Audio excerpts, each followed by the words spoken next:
በድንች በእንቁላልና በሽንኩርት ይህንን የመሰለ ቆንጆ ቁርስ እንሰራለን። እንደምትወዱት ተስፋ አደርጋለሁ። ወደ አሰራሩ እንሄዳለን።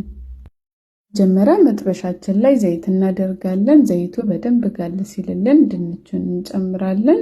ድንቹን በመሃል እንደዚህ እያገላበጥን ቀላ ብሎ እስኪበስል እንጠብቀዋለን። ልክ እንደዚህ ቀላ ብሎ ከበሰለልን በኋላ መጨረሻ ላይ ለጣዕም ሽንኩርት እናደርግበታለን።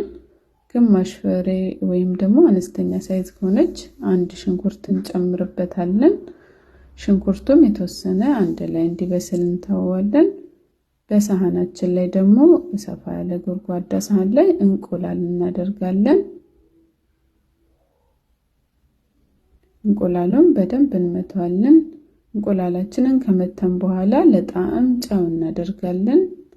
ቀጠል የጠበስነው ድንችና ሽንኩርት እንጨምራለን።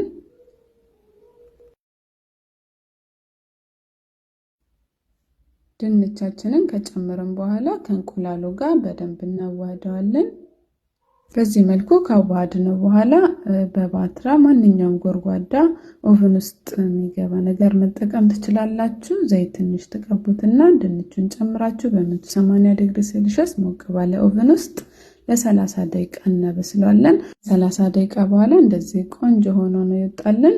እናንተ ምናልባት ኦቨን መጠቀም አትፈልጉ ከሆነ ወይም በቤት ውስጥ ኦቨን ከሌላችሁ እንቁላልና ድንቹን ካዋሃዳችሁ በኋላ መጥበሻው ላይ መልሳችሁ አድርጋችሁ በአነስተኛ ሙቀት ከስር ሲበስልልን ቀስ አድርገን ደግሞ እንገለብጠውና በሁለቱም በኩል ካበሰልነው በኋላ እንደዚህ አቅርበን እንበላለን። በጣም ነው የሚጣፍጠው። በጣም ቀላል አሰራር ነው።